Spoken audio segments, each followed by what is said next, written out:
In the summer of 1907, a teenage boy from Austria carried a portfolio of drawings into the Vienna Academy of Fine Arts. He was rejected. He tried again in 1908. Rejected again. That boy was Adolf Hitler. And those two rejection letters may be the most consequential pieces of administrative paperwork in human history. Because here is the question nobody fully maps. What if they said yes? Not what if Hitler became a great artist, not what if he lived a quiet, happy life. What if the acceptance simply redirected him? Away from politics, away from Munich beer halls, away from the particular chain of failures and resentments that turned a mediocre watercolorist into the architect of industrial genocide. The answer changes everything you think you know about the 20th century. Let's build it carefully. Hitler arrived in Vienna at 18 with one dream. He wanted to study architecture and fine art. His watercolors were competent, technically proficient, architecturally detailed, emotionally hollow. The Academy's examiners noted he drew buildings well, but struggled with the human figure. They rejected him on those grounds. What the examiners did not know, could not know, was what they were redirecting him toward instead. Without an artistic career to pursue, Hitler drifted. He lived in a Viennese homeless shelter for years. He sold postcards on the street. He absorbed the virulent anti-Semitism floating through Vienna's political culture like smoke through a building. Cheap, available, and impossible to avoid if you spent enough time in the right rooms. The Academy rejection did not create his hatred, but it created the idle years in which that hatred was allowed to calcify into ideology. Change the acceptance, change the idle years, change everything downstream. In the alternate timeline, Hitler is admitted to the Vienna Academy in the autumn of 1907. He is not a great student. His human figures remain stiff. His professors find him technically capable, but emotionally limited, a draftsman rather than an artist. He graduates somewhere in the middle of his class.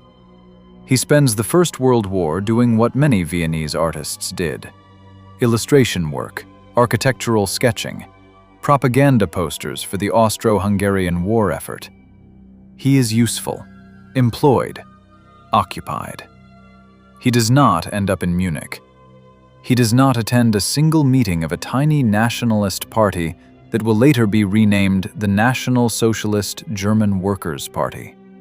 He does not meet Ernst Röhm. He does not meet Hermann Göring. He does not meet Joseph Goebbels. The entire organizational infrastructure of the Nazi movement, which depended in its early years almost entirely on Hitler's extraordinary gift for public speaking, his ability to electrify rooms full of angry, unemployed men, his almost supernatural talent for identifying and weaponizing mass grievance, that infrastructure simply does not coalesce around anyone else with the same combination of gifts and pathologies. Now here is where historians get genuinely uncomfortable. Because the next question is not whether fascism disappears from Europe. It does not. The economic conditions that produced fascism, the crushing reparations of the Treaty of Versailles, the hyperinflation that wiped out German middle-class savings, the Great Depression unemployment that followed, all of those forces still exist. They still produce mass political rage. They still create the conditions in which authoritarian movements can seize power. But without Hitler specifically, the German far right does not have its unifying figure. The Nazi Party without Hitler is a marginal movement, one of dozens of angry nationalist factions competing for the same voters. Historical consensus suggests it almost certainly does not win power in the 1933 elections without him. Germany most likely gets a different kind of authoritarian government, possibly a military dictatorship. Possibly a conservative nationalist regime along the lines of what emerged in Hungary or Poland in the same period. Ugly, repressive, anti-Semitic in the background institutional sense that most of Europe was anti-Semitic in the 1930s. But not the Holocaust. The Holocaust was not an inevitable product of European anti-Semitism. It was the product of a specific ideology, a specific bureaucratic machinery, a specific chain of decision-making that ran from Hitler personally down through Himmler, Heydrich, Eichmann, men who would not have found each other without the particular gravitational field that Hitler created around himself. 6 million Jewish people. 6 million. That number does not happen in the alternate timeline. Not in that form. Not with that systematic industrial intentionality. Now trace the cascade. No Holocaust changes the entire intellectual and cultural history of the 20th century.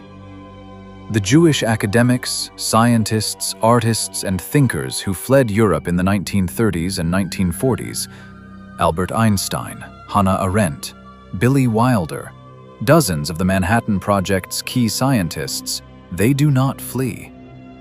Some of that work happens in Europe instead of America. Some of it does not happen at all. Some of it happens differently.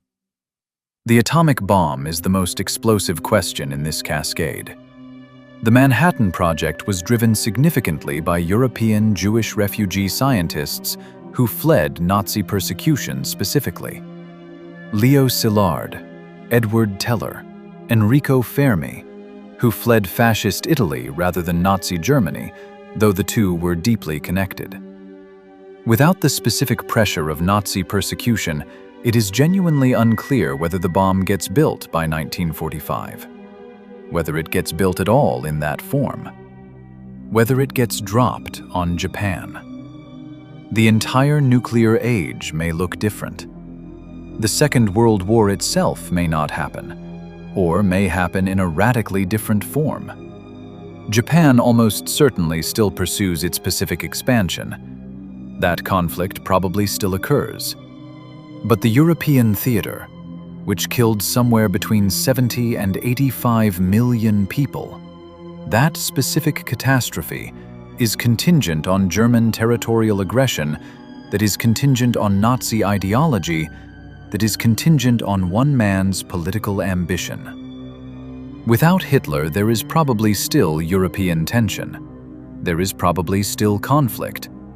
But the particular coordinated machine of industrialized warfare that Germany built between 1933 and 1939, the remilitarization of the Rhineland, the annexation of Austria, the invasion of Poland, each of those steps required Hitler's personal willingness to gamble against the advice of his own generals. A conventional military dictatorship does not make those same gambles. Europe does not burn the way it burned. The Cold War follows a completely different shape. The Soviet Union expanded westward in the aftermath of World War II, specifically because the Red Army liberated Eastern Europe from Nazi occupation. No Nazi occupation, no Soviet liberation, no Iron Curtain dividing the continent for 45 years. The entire geopolitical architecture of the second half of the 20th century, the NATO alliance, the nuclear arms race, the space race, the proxy wars in Korea and Vietnam and Angola, and everywhere else the two superpowers fought each other through other people's countries, all of that is downstream of a war that may not happen. And all of that is downstream of a teenage boy's portfolio review in Vienna in 1907. Here is what makes this truly vertiginous. Hitler was not inevitable. He was not the unavoidable product of historical forces that would have found another vessel if not him. The evidence suggests he was genuinely irreplaceable, that the specific combination of his rhetorical gifts, his ideological obsessions, his tactical recklessness, his personal relationship with death, and his complete indifference to the suffering of those he categorized as enemies was a configuration that did not exist elsewhere in the German political landscape. The Holocaust required him specifically. The Second World War in Europe required him specifically. Somewhere between 50 and 85 million people died in a conflict that required one man's presence to occur in the form it occurred. And that man almost became a watercolorist. The admissions committee of the Vienna Academy of Fine Arts in 1908 thought they were making a routine decision about a mediocre art student. They were deciding the fate of the 20th century. Every gatekeeping decision has consequences nobody can see. Every acceptance letter, every rejection letter, every small bureaucratic choice made by people who will never know what they set in motion. The Vienna Academy examiners went home that evening and thought nothing more of it. History never told them what they had done. The question is not really what if Hitler was accepted into art school.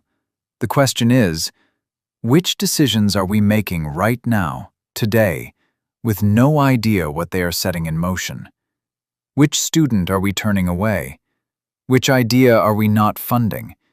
Which voice are we not amplifying? Which door are we closing without knowing what is waiting on the other side of it? Every gatekeeper in history thought they were just doing their job. Most of them were. One of them changed the world. Think about that. Next week, we open another rift, one that comes even closer to erasing the world you were born into. Subscribe to Rift Timeline. You need to see what comes next.